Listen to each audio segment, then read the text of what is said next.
Je m'appelle Charles-Olivier Giguère, je suis paramédic depuis 10 ans et j'agis comme chef adjoint aux opérations dans le secteur de Donnacona pour un petit peu moins de 2 ans maintenant. Qu'est-ce qui diffère de faire de l'ambulance en région plus urbaine et en région plus rurale comme dans Portneuf? Les différences principales sont bien sûr le volume d'appels. On fait un petit peu moins d'appels qu'en région urbaine. Cependant, nos appels sont plus longs puisque les centres hospitaliers sont pas situés à proximité. Si on parle du secteur de Donnacona, par exemple, les centres hospitaliers receveurs les plus proches sont à Saint-Marc-des-Carrières ainsi qu'à Saint-Raymond de Portneuf. Donc, c'est 20-25 minutes de chaque côté, sans exclure bien sûr aller sur l'appel, faire l'appel et le retour. On parle des appels de 1h30, 2 heures en moyenne. Contrairement en région métropolitaine à Québec, où ils font un appel qui peut durer en tout et partout, disons, une demi-heure, puisqu'ils sont à proximité des CH. Y a-t-il une période qui est plus achalandée qu'une autre pour le secteur de Donnacona en termes de volume d'appels? Je te dirais que non. À l'année, c'est assez dur de prédire le nombre d'appels qu'on va recevoir. Ça varie de semaine en semaine ou de mois en mois.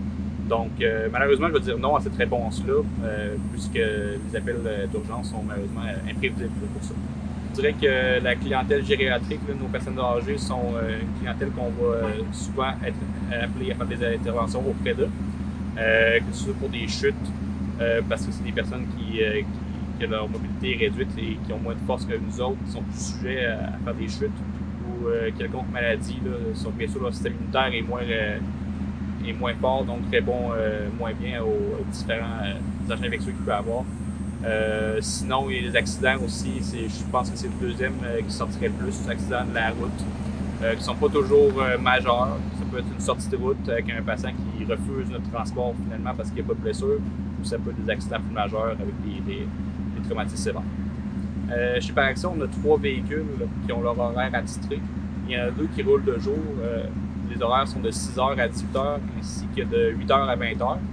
Et le troisième qui roule à partir de 6h le soir jusqu'à 6h le matin, comme 18h à 6h. Bien entendu, le rôle primaire d'un paramédic, c'est de répondre aux appels d'urgence et de venir en aide à ceux qui n'ont besoin dans notre communauté, dans Portneuf. Autrement, on essaie de s'impliquer aussi de façon bénévole sur des activités comme, par exemple, l'année passée, où il y avait l'activité de prévention Impact organisée par la SQ, où on sensibilise les jeunes à l'alcool et aux drogues au volant. Qu'est-ce qu'un superviseur et qu'est-ce que je dois faire dans ces fonctions-là? Tout d'abord, nous, chez Paraction, le terme est légèrement différent, même si le travail se ressemble beaucoup. On appelle les superviseurs chefs adjoints aux opérations chez Paraction. Donc, moi, je m'assure que toutes les opérations quotidiennes roulent bien. Donc, je m'assure que les véhicules sont en bon état, bonne et due forme. Je m'assure que le matériel est disponible, les médicaments, matériel médical et tout. Je m'occupe de traiter tout ce qui est aussi paperasse administrative qui est propre au territoire, ainsi que les conflits interpersonnels lorsqu'il y en a. Moi, j'ai un horaire de travail de paramédic. Donc, un chef adjoint aux opérations chez Paraction, c'est pas juste un superviseur, ça demeure un paramédic. Donc, je travaille mes cases sur l'ambulance avec mon partenaire habituel.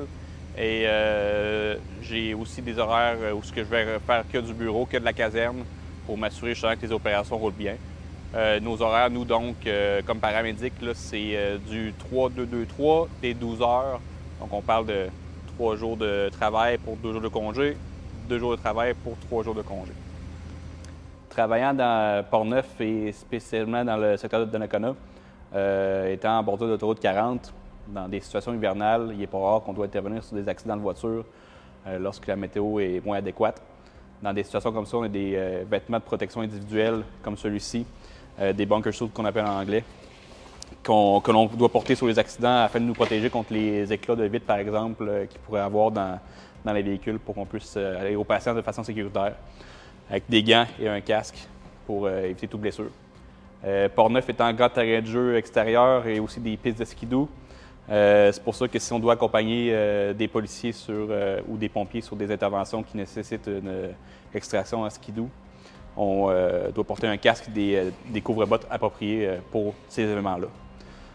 Lorsqu'un appel rentre au 911 dans la répartition au niveau de la santé, Il y a un questionnaire qui se fait au téléphone, puis à la fin de ce questionnaire-là, selon les réponses qui ont été données par le demandant, que ce soit patient ou un témoin, il y a une cote de priorité qui est affectée à cet appel-là. Les priorités varient entre 0 et 8, 0 étant la plus urgente et la 8 la moins urgente. La 8, on parle de ça lorsque c'est un transfert, un retour à domicile d'un patient d'un hôpital, lorsqu'il a fini ses soins, puis il n'y a pas de transport alternatif qui peut être disponible pour ramener le patient chez lui.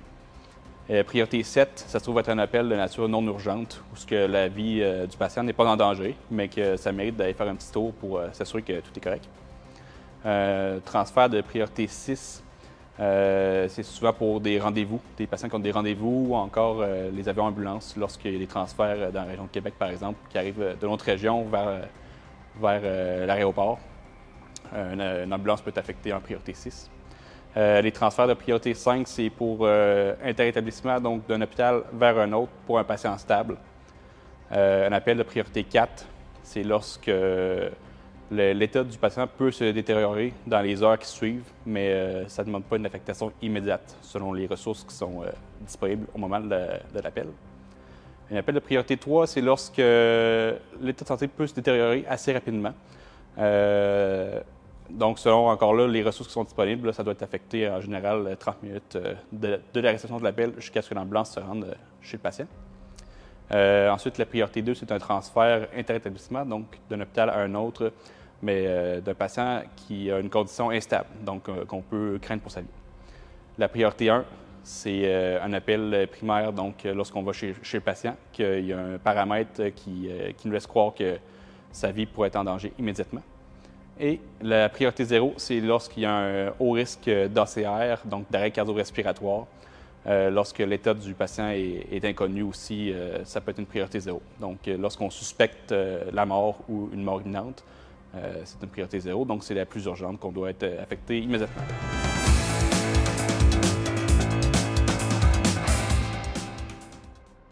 Donc, au début du corps de travail, pendant que mon collègue vérifie si toute la mécanique fonctionne, on parle de sirène, gyrophare et autres, moi, je viens ouvrir les portes ici et je vais vérifier que mon matériel est présent, que tout est daté et que tout fonctionne comme c'est supposé fonctionner. Avec une rotation des batteries pour débuter, pour être sûr qu'on ne manque pas de batterie durant notre corps de travail, que ce soit civière ou moniteur. On se met un petit peu de lumière pour le bien de la cause.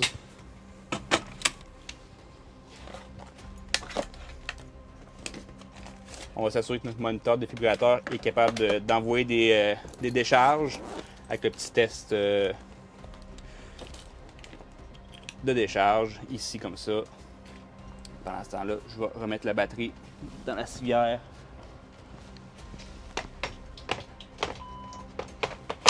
Comme ça ici, ça affiche vert, ça veut dire que c'est prêt pour la journée. Vérifiez les électrodes. Sur le moniteur, on lui fait un petit test. Lui, il essaie de voir s'il est capable de défibriller avec 30 joules. Bouton de choc clignotant. Et c'est réussi. Effectuer RCP. Lui, il est prêt à être utilisé Les aujourd'hui. électrodes. Appliquez les électrodes de défibrillation sur la poitrine nue du patient.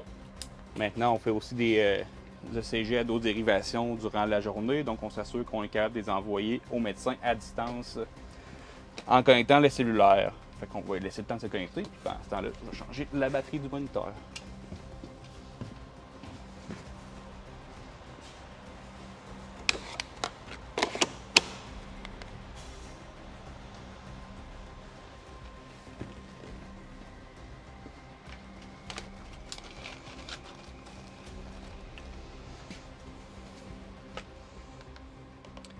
On va faire le petit test ici et il va m'indiquer qu'il est capable de se connecter. Ça va confirmer que mon moniteur est prêt pour la journée. Et voilà, transmission terminée. Donc, il me reste à vérifier mes armoires. Ceux qui sont scellés, ça veut dire que tout le matériel est présent et daté. Le reste, je vais vérifier mes trousses, mon oxygène, mes produits nettoyants et puis on va être prêt pour partir pour la journée. Donc, on vient de recevoir un appel de la centrale de répartition santé du 911. Tout près d'ici à Pont-Rouge, une priorité 7. Priorité 7, c'est le niveau de priorité le moins élevé. Donc, c'est un cas qui n'est pas prioritaire. pour un patient de 76 ans qui aurait chuté hier soir et qui présente des douleurs aujourd'hui. Donc, on se dirige vers là-bas pour aller voir quel genre de soins qu'on peut lui offrir. Et bien sûr, mon partner roule en mode non urgent puisque l'appel est de nature non urgente. On est allé chercher un monsieur à sa résidence qui est tombé hier soir, puis qui présentait des douleurs déjà à ce moment-là, mais qui n'a pas consulté au moment de la chute. Puis la préposée, finalement, à sa ronde ce matin, s'est rendu compte qu'il y avait encore des douleurs, fait qu'il préférait aller faire vérifier à l'hôpital. C'est une chute non récente avec des douleurs au niveau du cou, du dos. Donc nous, notre but, c'est de s'assurer que le patient ne bouge pas trop au niveau de la colonne. Donc on l'évacue avec des outils en conséquence, l'équipement en conséquence.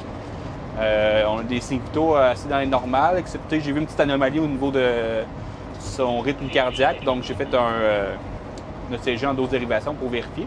C'est ça qu'on entend justement ma machine qui nous dit de vérifier, c'est parce que son cœur ne bat pas à un rythme régulier, stable. Mais dans son ensemble, la situation est stable. On a une quinzaine de minutes de route à faire pour se rendre à l'hôpital. Moi, juste avant, je vais les appeler justement à l'urgence pour qu'ils sachent qu'on s'en vienne, pour qu'ils se préparent. Les urgences à Port-Neuf, c'est plus petit, il y a moins de staff, donc si on se compare à Québec. Donc, ils aiment bien savoir quand on arrive pour se préparer en conséquence. Donc, mon collègue, encore une fois, roule en mode non urgent, puisque la situation ne demande pas qu'on roule en mode urgent. La vie du patient n'est pas en danger. Donc, on est arrivé à l'hôpital, on a laissé le patient à l'urgence. Qu'est-ce qui s'est passé, en fait, c'est qu'on débarque le patient sur civière, on va au triage de l'urgence. Une infirmière nous reçoit, on donne le rapport, donc qu'est-ce qui s'est passé, les détails pertinents, les signes vitaux et tout, l'infirmière note tout. Me pose des questions supplémentaires s'il a besoin d'avoir des questions, des réponses à ces questions. Ensuite, la prochaine étape pour nous, c'est de laver l'ambulance, le matériel qu'on a utilisé, tout ce qu'on a pu toucher, et de faire le rapport hospitalier. Donc, une fois que l'intervention est terminée, je remplis ça pour laisser des traces de tout ce qui a été fait. Et on laisse une copie ici à l'hôpital. Si on veut consulter plus tard, ils pourront le faire. 3843 843 1005. Donc, on est sur le retour du centre hospitalier.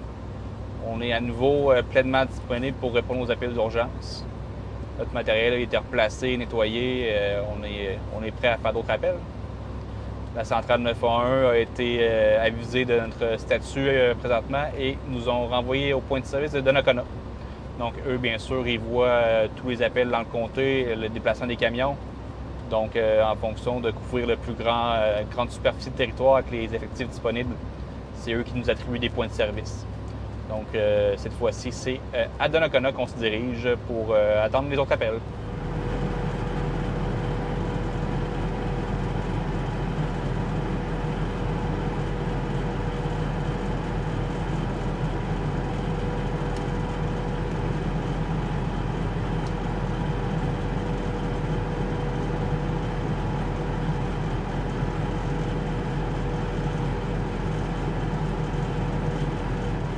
Donc, on a reçu notre deuxième appel de la journée, cette fois-ci dans le coin de Port-Neuf. On s'en va chercher un homme qui reçoit des traitements d'ergothérapie à domicile et selon les infos qu'on a, c'est son ergothérapeute qui nous appelle puisqu'il trouve que son patient a les jambes enflées. Connu cardiaque, il peut avoir une corrélation à faire et à risque de chute. Encore une fois, mode de conduite non urgent. Il ne semble rien avoir qui menace la vie du patient à ce moment-ci. Donc, on va aller voir qu'est-ce qui se passe.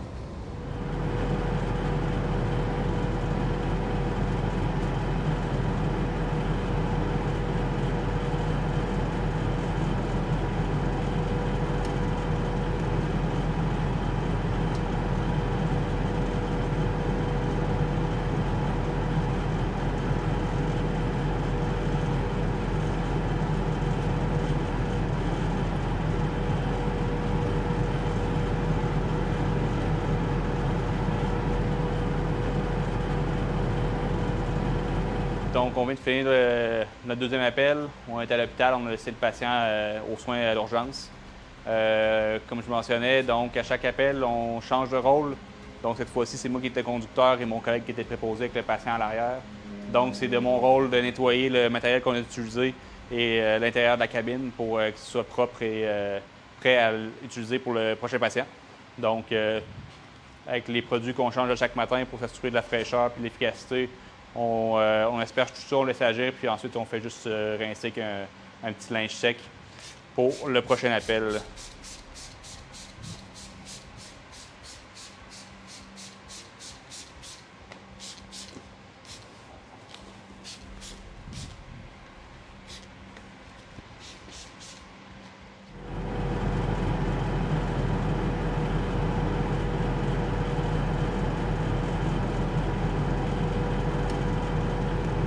On a appelé en priorité 1 sur un cas d'intoxication probable avec du naloxone qui a été donné par un premier intervenant qui est déjà sur les lieux.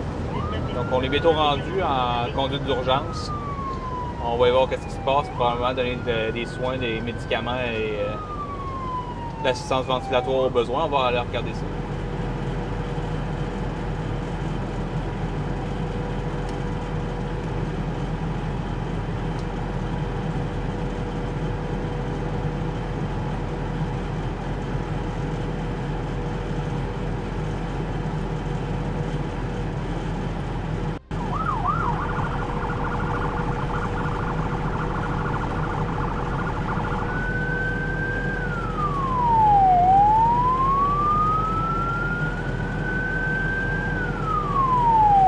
On a été appelé juste avant l'heure du dîner pour un homme qui était retrouvé inconscient dans un dépanneur à Donnacona. La police qui était déjà sur les lieux, notre arrivée avec un agent correctionnel qui ont administré de la médication de type naloxone en suspectant une intoxication. Finalement, après l'évaluation, on se rend compte qu'il était en hypoglycémie sévère. Nous, on lui a administré un médicament qui s'appelle le Baqsimi intranasal pour pallier à ce problème-là.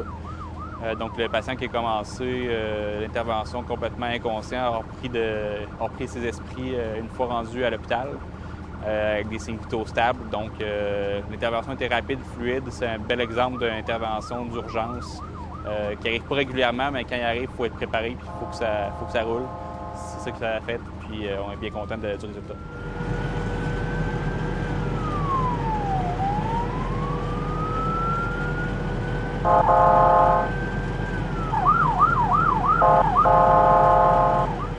Donc, pour le 4e appel de la journée, on a été appelés pour un enfant de 3 mois d'âge qui a fait une chute accidentelle là, dans les bras de ses parents. À notre évaluation, heureusement, il n'y avait pas de signe de traumatisme majeur, mais puisque cette clientèle-là n'est pas capable d'exprimer leur douleur et leurs émotions comme nous, on ne prend pas de chance et on le transporte quand même au centre hospitalier accompagné d'un parent pour qu'il puisse se faire évaluer. Donc, on souhaite que le petit bébé se porte bien, c'est ce qu'on croit aussi.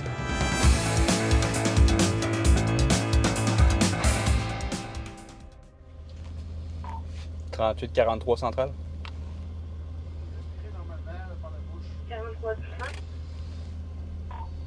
10-16 CLSC Saint-Marc. On vous revient pour le 10-10. Donc, on a été appelé pour un patient qui s'est plaint d'une douleur au niveau de la poitrine suite à une chute qu'il a faite hier dans ses marches à l'extérieur, une chute mineure. Donc, on a fait nos évaluations complètes avant de penser à administrer de la médication, vu que c'était pas assez clair à notre goût. Finalement, on a décidé de ne pas donner de médication suite à l'évaluation, puisque la douleur ne nous semble pas d'origine cardiaque nécessairement. On a fait un électrocardiogramme, celui-ci était négatif à toute ischémie au niveau du cœur, donc c'est positif pour le patient. Son état est présentement stable, on va les faire vérifier parce qu'une douleur à la poitrine sans être dangereux, ça reste un paramètre qui n'est pas normal. Donc on va les faire vérifier pour être sûr qu'il n'y ait pas rien de majeur à ce niveau-là. Les conditions hivernales, on fait toujours attention, c'est plus glissant. Hier, on a eu une bonne journée avec beaucoup de sorties de route. Sans blesser, heureusement, mais il faut adapter notre conduite en conséquence avec toute la slush qui se fait au sol. Donc, petite particularité de l'hiver en ambulance, il faut être plus prudent.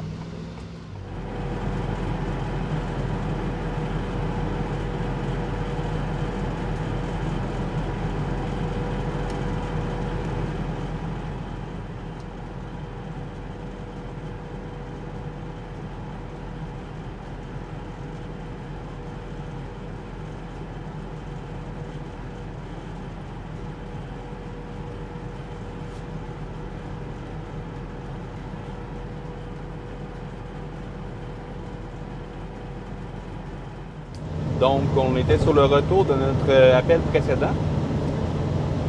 On partait de Saint-Marc-des-Carrières, puis il y a eu beaucoup d'appels qui sont sortis en même temps dans le comté. Puis on s'est fait affecter à Pont-Rouge pour un appel de priorité 3. Donc, pour une dame de 81 ans, qui aurait des signes d'état grippal. Selon le questionnaire du 911, il y aurait des signes qui laisseraient croire que son état pourrait se détériorer si elle n'était pas prise en charge dans un délai raisonnable. Donc, on va se diriger là-bas puis aller voir ce qu'on peut apporter comme soin à la dame.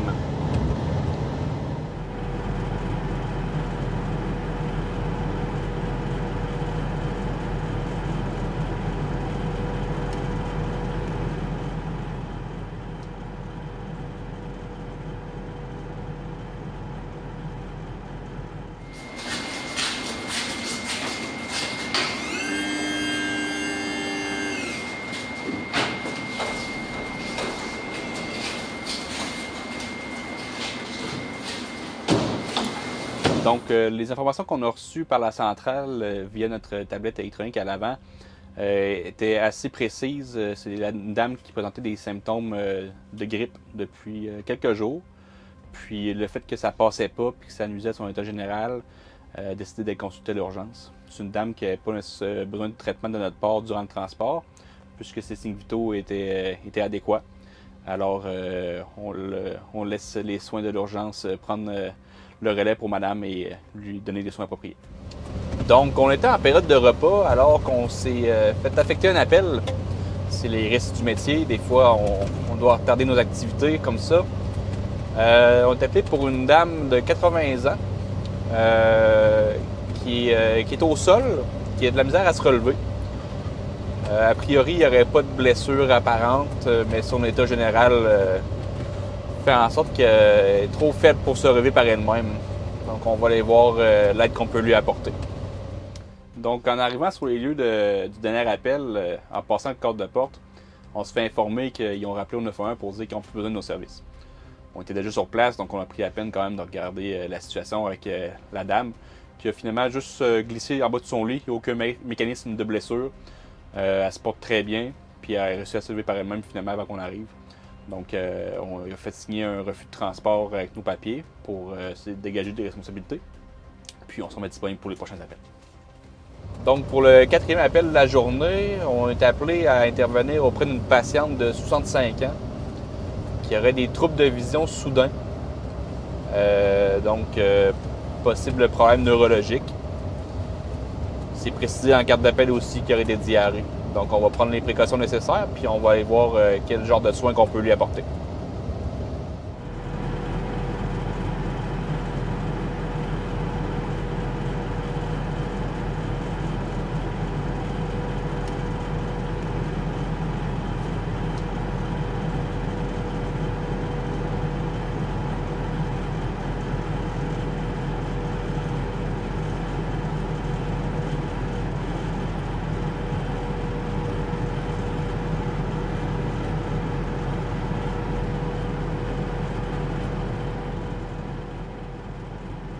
Donc, on a laissé la patiente au CHUL à Québec. C'est une dame qui est connue pour faire des hypokaliémies, donc des taux de potassium bas dans son sang, qui peut entraîner des symptômes indésirables. Qui est suivie pour ça dernièrement, là, qui fait des prises de sang, qui est suivie serrée. Ses dernières prises de sang étaient dans les normales. Cependant, dans les 3-4 derniers jours, elle a beaucoup de diarrhée, puis elle s'hydrate moins un petit peu.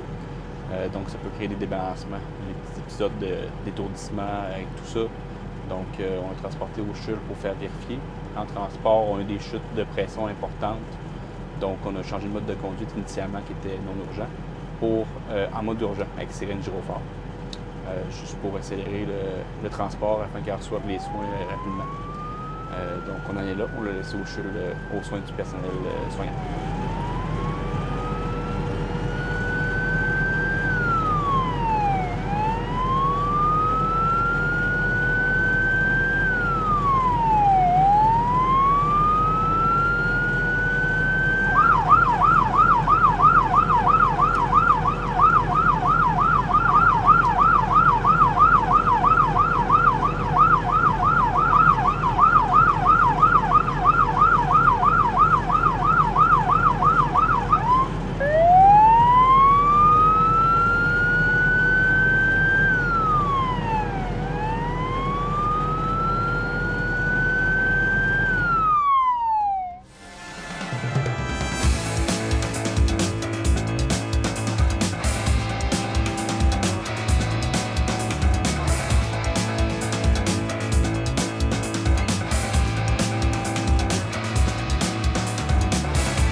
Donc, bienvenue à la caserne de Paraction de Donnacona. Aujourd'hui, 15 août 2024, on avait organisé une journée porte ouverte pour inviter la population de Donnacona et les environs à venir voir notre belle caserne, ainsi que faire un tour de l'ambulance, le matériel disponible lors des interventions. On a aussi la présence de la Sûreté du Québec ainsi que du service incendie de Donnacona, qui sont là avec des véhicules et du matériel aussi pour faire des présentations.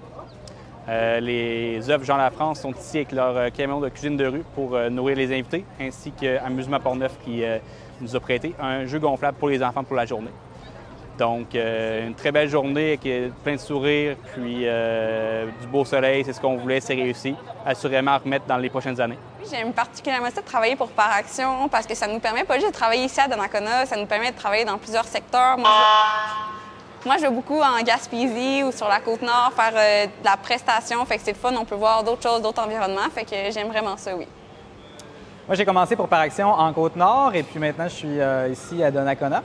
Et j'aime beaucoup la pratique préhospitalière dans Portneuf parce que c'est une pratique qui est très variée. On a un environnement rural, périurbain et urbain à l'occasion. Donc, c'est très agréable de faire le métier dans le coin ici à Portneuf. Pour les nouveaux gens qui aimeraient ça s'inscrire dans la technique de soins préhospitaliers d'urgence, je voudrais pas hésiter à le faire. C'est vraiment un beau métier, c'est diversifié. Alors, qu'est-ce que je dirais aux futurs paramédics ou aux jeunes et moins jeunes qui sont intéressés par la formation et la profession? Je vous dirais, allez l'essayer. La plupart des compagnies offrent des stages d'observation, ont des départements des ressources humaines. Vous pouvez aussi aller dans les séances d'information dans les cégeps du Québec. Je pense que c'est une bonne chose d'aller le vivre pendant au moins un quart de travail pour vous donner une idée, ça a l'air de quoi notre réalité. Il y a beaucoup de choses qui sont dites là-dessus. Oui, c'est vrai que c'est trippant, mais c'est un métier qui est difficile. Donc, allez voir ça, intéressez-vous à la profession. Vous allez peut-être vous découvrir une vocation. Donc, je vous encourage à le faire. Sarah Jourdegui, chef des communications pour les soins préhospitaliers Paraction. Le rôle de chef des communications chez Paraction, c'est un mandat qui est assez large. C'est d'établir des liens de confiance avec les gens sur le terrain, de verbaliser l'information, de rendre les communications fluides, d'être à leur écoute, de comprendre leur réalité aussi pour mieux les aider à la valorisation de leur profession avec le public. C'est évidemment d'établir des liens dans nos communautés. Donc, que ce soit avec les communautés autochtones, avec les institutions municipales, gouvernementales, d'être présent dans la communauté aussi, puis d'épauler nos paramédics dans leurs initiatives de mobilisation, d'implication sociale. C'est également de participer à des campagnes de recrutement, de rendre le métier de paramédic attrayant, de le faire connaître à la population, puis d'épauler tous les services, là, que ce soit les opérations, l'administration, ressources humaines à l'intérieur de l'entreprise.